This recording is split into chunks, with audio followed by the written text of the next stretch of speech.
Ishizu is the name of the anime character from the first series who has a duel against Seto Kaiba, who doesn't really have any other duels in the series.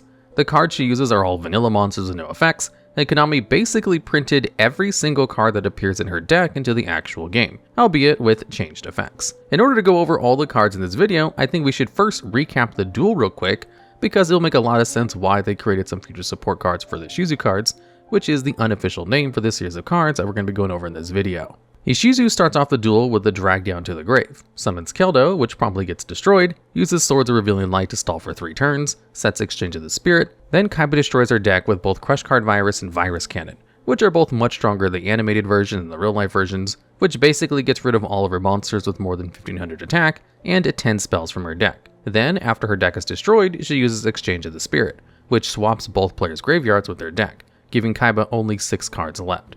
Then she uses Muko twice in order to deny 2 of his draws, and slowly summons Kelbeck, Zolga, and Yugioh over the course of 3 turns. Then Kaiba sets Soul Exchange in order to confusingly use it on his opponent's turn, even though it's a normal spell card, they just kind of ignore this, in order to tribute those 3 cards in order to bring out Obelisk from his hand. However, Ishizu had booby-trapped Zolga with a trap card she didn't have to actually flip face up, so that if a monster that tributed Zolga declares an attack, he would be destroyed and inflict damage equal to its attack to its owner. However, on Kaiba's turn, instead of attacking with Obelisk, he uses Silent Doom to bring out a monster. Then tributes both the God card and the new monster to bring out a Blue Eyes White Dragon, which he then uses to attack with in order to win. So, keep all this in mind as we go over the plethora of support that the Ishizu cards received over the years. In 2003, the set Dark Crisis was released in the TCG, and with this set, we received the first round of the Ishizu cards. First up, we have Mudora. This card was changed from Vanilla Monster in the anime to an effect monster that has the ability where it gains 200 attack for each fairy monster in your graveyard. So, how strong was Mudora during its time period? Well, to give some context, the card Breaker the Magical Warrior was released in the previous set, which has 1600 attack, immediately goes up to 1900 when it's summoned and places a spell counter on itself, and has the opportunity to remove the spell counter to destroy 1 spell trap card on the field. And Breaker was such a meta staple that it was constantly restricted on the ban list.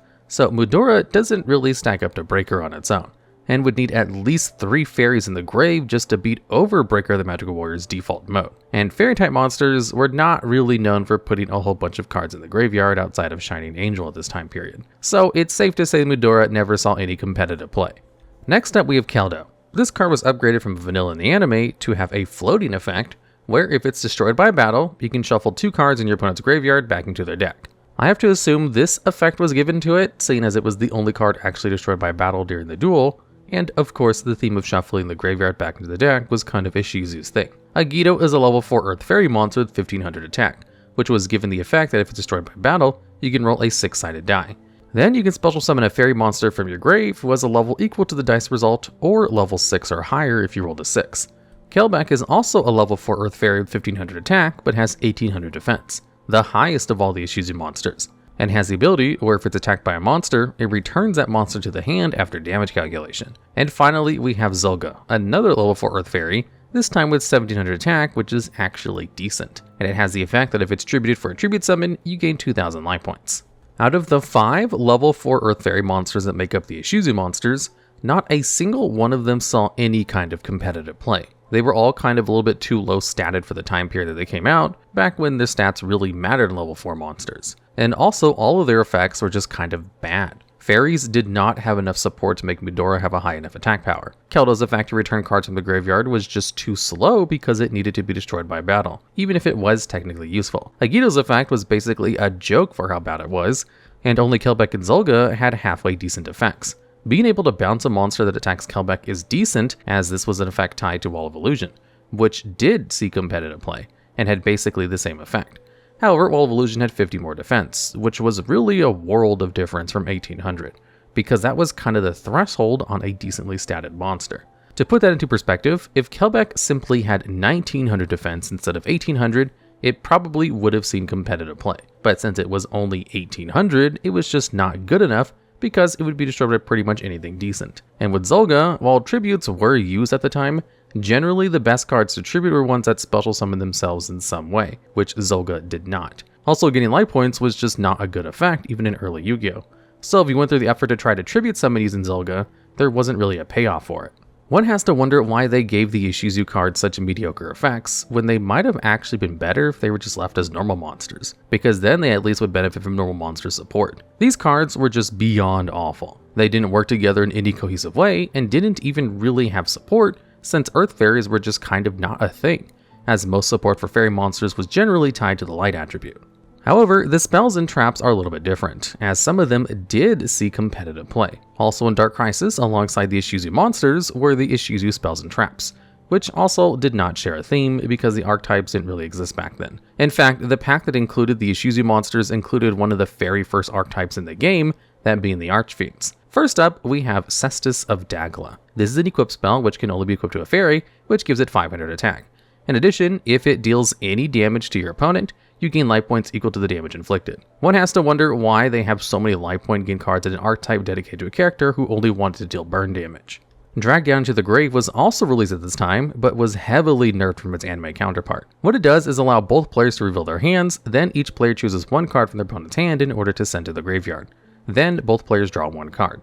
In the anime, it chose 2 cards instead of 1, which would have been kind of insane because Drag Down to the Grave has actually seen competitive play over the years, and probably would have been banned if it did select 2 cards instead of 1. Blast Held by a Tribute is a battle trap which can only be activated when an opponent's monster declares an attack that was tribute summoned, in which case you destroy all of your opponent's face-up attack position monsters, then inflict 1000 points of damage to your opponent. So it's basically like a Mirror Force that also deals a little bit of burn damage, which actually made this card really good in early Yu-Gi-Oh! Duel Links, when Mirror Force was still not in the game, and Tribute Summoning was a normal part of the game as well. However, in the actual TCG, it wasn't even used as a side deck option, because they were just better staple spells and traps to use instead. Of the 3 Ishizu spells and traps, only Drag Down to the Grave has been useful over the years, mainly used with Dark World decks, as it was a great way to trigger the Dark World effects in hand in order to be discarded by a card effect, while also getting rid of choice cards in your opponent's hand in the process. The way you would use it was basically set all your good cards in the field, that way you only had Dark Worlds in your hand, which would all trigger when they were sent to the graveyard. Then your opponent's hand would be ripe for the taking. In fact, Drag Down to the Grave was also used in just normal meta decks during Master Rule 4, because the speed of the game finally got to a point where players had multiple 1-card starters. So they would just use Drag Down to the Grave in order to look at their opponent's hand and get rid of a hand trap that would stop their plays, and just wouldn't care which card of theirs was discarded from their hand because their entire hand could start their combo. Next up, we have Muko. This is a trap card which can only be activated if an effect activates, which allows people to draw cards, in which case both players get to see the cards drawn and then send them all to the graveyard. In the anime, this card worked more like drop-off, as it was just sending the cards they drew immediately to the graveyard without any other kind of effects. Also, fun story about Muko is that when it was first translated into the West, it was actually named Null and Void. And in fact, if you find any copies of this card, that's still its name, as it hasn't actually been reprinted since its name was changed to Muko. Null and Void actually came out after the initial wave of Ishizu cards in 2004, and no other Ishizu cards were released until 2005. And finally, we have Exchange of the Spirit. This card was released as a promo and then later on in the year released in a pack, which has the effect that if you have 15 or more cards in your grave, you can pay 1000 life points in order to swap both players' decks with their graveyard. And in its original effect, this was one of the most broken cards in the game. And the reason for that was it was one of the easiest ways to mill your opponent's deck in one turn with one card. You see, there are a plethora of cards which allow you to draw cards from your deck. So if you simply play a deck full of draw cards, or waste a cycle through your deck, you would eventually get 15 of them into the graveyard while doing this, and eventually find one of your copies of Exchange of the Spirit, in which case you just pass to your opponent, immediately activate the card during the draw phase, and completely deck out your opponent, since they wouldn't have any cards in the graveyard yet. Then you would just have to not lose that turn, and then you'd be able to win on your opponent's next turn. And in fact, in no ban list tournaments, this was the fastest way to win in one turn alongside Mercure the Destructor and Temple of the Kings, allowing you to activate trap cards from your hand. Exchange of the Spirit was then promptly banned and stayed banned until it received an errata. The errata was twofold. First, they made it so both players need to have 15 or more cards in the graveyard to use it, then they gave it a once per duel clause on top of it. Since both players needed 15 cards in the grave to use it now, if you use the effect when your opponent had exactly 15 cards in the graveyard, that means they would still have 15 cards left in their deck and no longer be instantly decked out as soon as you got 15 cards in your grave, which basically turned it from an overpowered juggernaut of a card to a funny card you might be able to use to FTK with if you get your opponent's entire deck into the graveyard and then swap it. Basically, the card wasn't really played competitively anymore, but for a short time, this is one of the strongest cards in the game. and still is considered a very strong card in its pre-eroded version. And with Exchange of the Spirit, this is every single card which was shown in the anime that Ishizu played, having all of them put into the real game, with one of them even breaking the game a little bit. Then, randomly in 2021, Zulga got a retrain. It was given the exact same stats as the original, but with an entirely new effect and a slightly different name, as it was now called Zulga the Prophet. And it was given 3 effects, all of which are more in line with its anime version, and no longer being tied to life point gain. First off, it could special summon itself from your hand if you controlled an Earth Fairy. Next, when it's special summoned, you can look at the top 5 cards of both players' decks.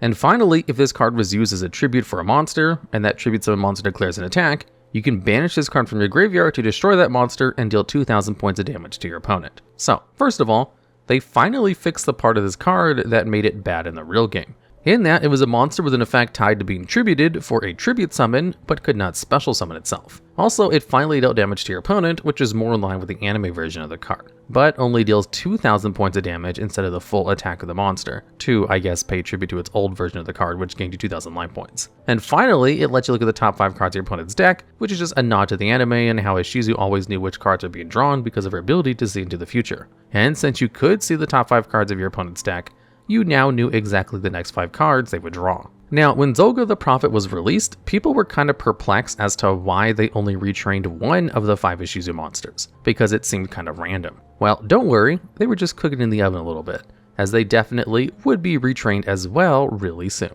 In the meantime, Zulga the Prophet saw absolutely no competitive play, but at least it was no longer an awful card.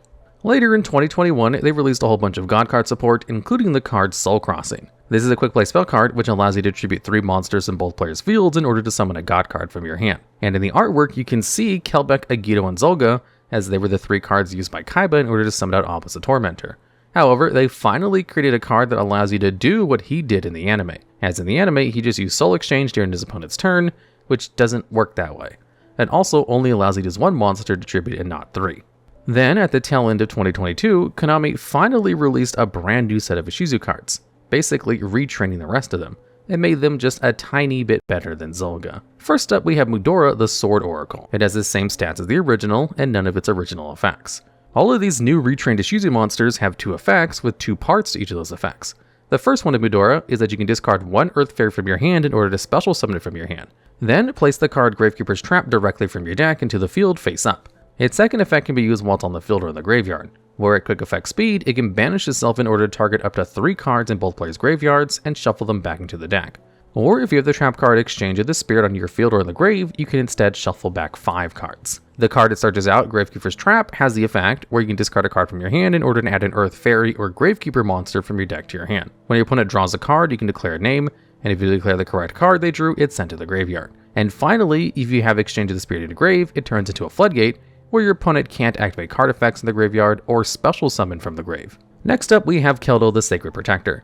This card can also special summon itself from your hand by discarding another fairy. Then if it's summoned this way, you can add Exchange of the Spirit or a card that mentions it from your deck to your hand, which basically includes all of the new Ishizu monsters, as they all have a bonus effect if Exchange of the Spirit is in the graveyard. Where in Keldo's case, it's the exact same as Mudora, where you can banish it from the graveyard or field in order to shuffle back 3 cards from the graveyards, or 5 if Exchange of the Spirit is on the field or in the grave.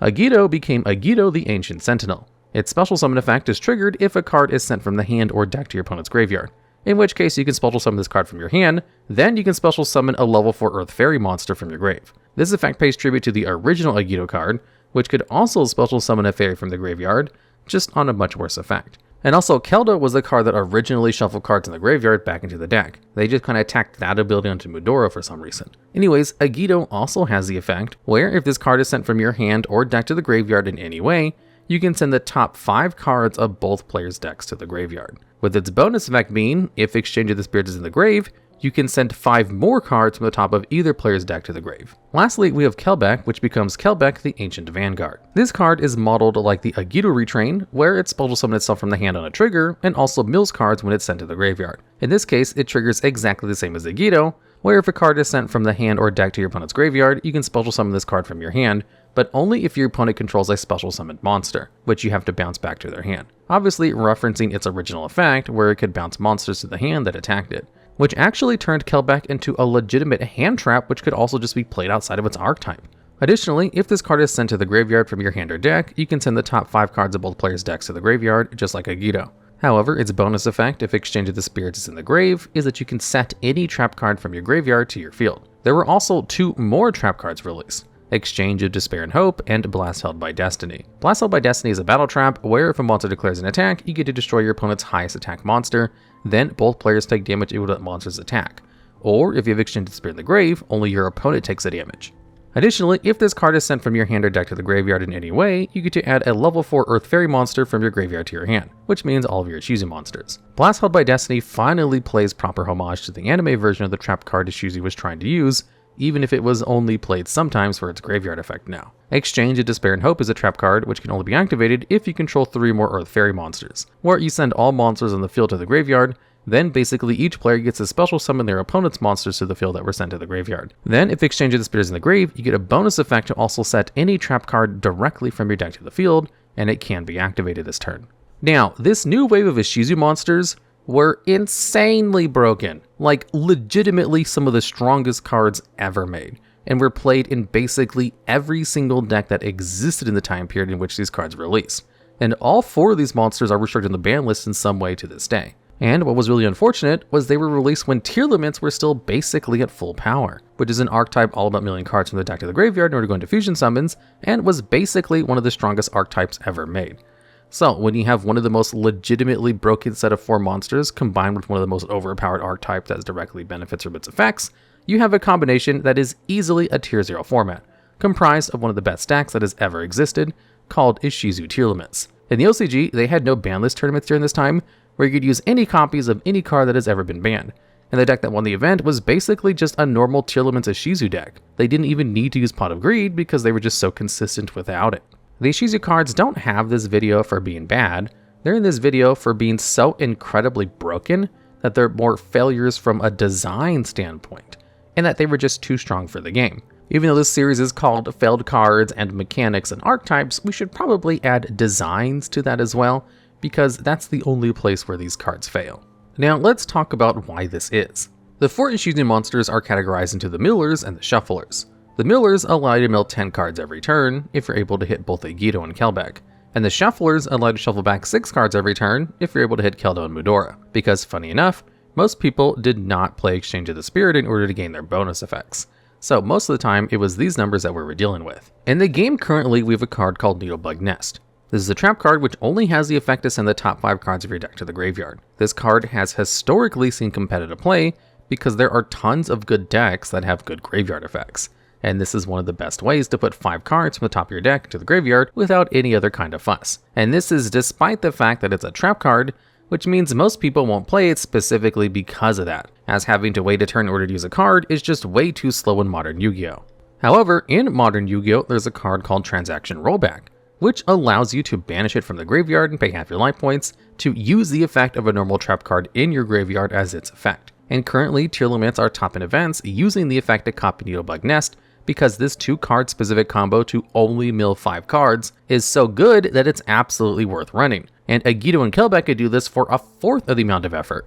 You could easily get a yugioh or Kelbeck in the grave in a vast majority of ways, including during your opponent's first turn. There's a card called Herald of Orange Light, which is a hand trap that can negate and destroy a monster, but requires you to discard it with another fairy monster from your hand to use it. So if you use it on your opponent's first turn in order to get one of their monsters and destroy it, you could also pitch a yugioh or Kelbeck if it was in your hand, in order to start the mill train and get 5 cards in the grave. Where if you then milled another one, you could mill 5 more cards and get 10 cards in your graveyard right there. Additionally, during your turn, there's a card like Diviner the Herald, which could send it directly from your deck to the graveyard, or of course Foolish Burial, milling it incidentally with the tier limit mills, or through Mudora and Keldo, which could search them both out, as Mudora could bring out Gravekeeper's Trap, which could then search out either a yugioh or Kelbeck, and Keldo could be used to search out either a yugioh or Kelbeck, or it could search out Mudora, who can then search them out through Gravekeeper's Trap.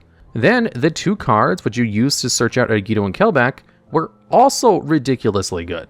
You see, there's a card in the game called Transmigration Prophecy, which is a normal trap card which has the effect to target 2 cards in either graveyard and shuffle them both into the deck. This card was so good it was actually restricted on the ban list for a long time, and only stopped seeing play in the modern days simply because trap cards are just too slow, but the effect was always good. There's also a card in the game called DD Crow, one of the very first hand traps ever made, which simply has the effect to banish one card from your opponent's graveyard by sending itself from your hand to the grave. And being able to disrupt a single card from your opponent's graveyard was considered so good that DD Crow has never stopped seeing competitive play since it came out.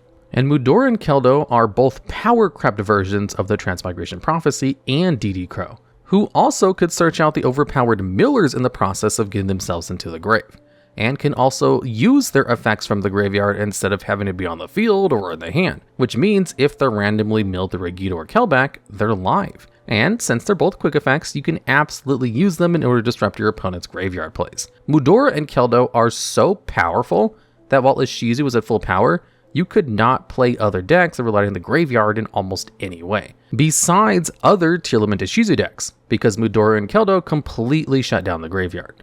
In fact, even today, when both of the millers are banned and Mudora and Keldo are only available at one copy, they're still played quite regularly because their shuffle effects are just that overpowered. On top of it all, they're all level 4 monsters that can special summon themselves from the hand, which means you can use them to go into rank 4 Xyz's plays, who can then later on go to the graveyard to trigger their effects, except for a yugioh and Kelback, who specifically have to be sent to the graveyard from your hand or deck. And this meant that if you played the Ishizu engine, you also had access to number 41 Baguska the Terrible Attired Tapir, and Abyss Dweller, 2 floodgates which could just shut down all your opponent's monsters or turn off your opponent's graveyard entirely. To give more of an indication of just how strong milling 10 cards and then being able to disrupt 6 of them is, we're going to go over a couple of very good graveyard effects. Fairy Tail Snow is a level 4 monster which can special summon itself from the graveyard by banishing 7 other cards from your hand, field, or grave. Then when it's summoned, you can book a moon one of your opponent's cards. Destrudo, the Lost Dragon's Frozen, can special summon itself from the grave as long as you control a level 6 or lower monster, which gives you a 2-turn board to allow you to go into synchros. Rainbow Bridge of Salvation allows you to search out any field spell with its graveyard effect, and Metal Foes Fusion just straight up allows you to draw a card. Then there's really good cards which activate when they're sent to the graveyard, like all of the tier limits, which allow you to go into fusions and mill more. Shadow Beast will let you draw a card, Triclown, Wolf, Felis, Dotscaper, Nightsword Serpent, and Revival Golem, which can all special summon themselves if they're sent to the graveyard, Goki Pole, which can search out Danger Mothman, Eva, which can search out Herald of Arclight, Tackle Crusader, which can book a moon a monster, and even Farfa, which can banish a monster. Then there's cards in the graveyard which can gain advantage if they're banished from the graveyard. Cards like Giant Rex, Algul Mazura, Dotscaper, DD Scoutplane, Shinobi Necro, Ascan, and Zeb, which can all special summon themselves if they're banished from the graveyard. Or cards like Thunder Dragon Roar, Resident Insect, Ghost Wyvern, Chaos Witch, Shiranui Samurai, and the 3 Sword Soul traps, which can all special summon other monsters if they're banished from the graveyard. Or cards like Thunder Dragon Dark, Dragon Matrix, Neptune, Ascension, Mercurier, Shiranui Squire, and all 4 Dragon Rulers, which allow you to gain advantage if they're banished from the graveyard. So not only are there a lot of really good cards with graveyard effects and cards which can use resources from the graveyard, these are also all really good targets to be removed from the graveyard with Mudora and Keldo, which shows you why they see play despite the fact that the other cards have been banned. And let's talk about the bannings. Currently, Kelback and yugioh are banned in all formats, with Keldo and Mudora being limited in all formats. And with how many decks have archetype-specific cards that are good in the graveyard, or archetype-specific ways of reviving cards in the graveyard, it really shows how ridiculously powerful these 4 cards were. It's kind of insane that literally all of them are good and worked together so well, and came out with one of the best graveyard-centric decks ever made with the tier limits. As long as people are using transaction rollback to copy Needleblick Nest from the graveyard, the game is not at a point where Ishizu cards can be lifted off the ban list. Modern Yu-Gi-Oh! Is just too revolved around the graveyard, and being able to get so many pure resources into the graveyard so easily just kind of speeds up the game into a new level of power. Modern tier limits Ishizus can still beat pretty much any meta deck that currently exists, and it's kind of hard to see how they could possibly power creep again to get away from this, other than making floodgates more abundant. To say it again, the Ishizu cards do not fail because they're bad. On the contrary, they're so incredibly good that I doubt we'll ever see cards like them again. And in fact, I'd be surprised to see a yugioh or Kelback unbanned without some kind of errata. You know they messed up when basically all of their main cards are on the ban list, just like they did with the Dragon Rulers all those years ago.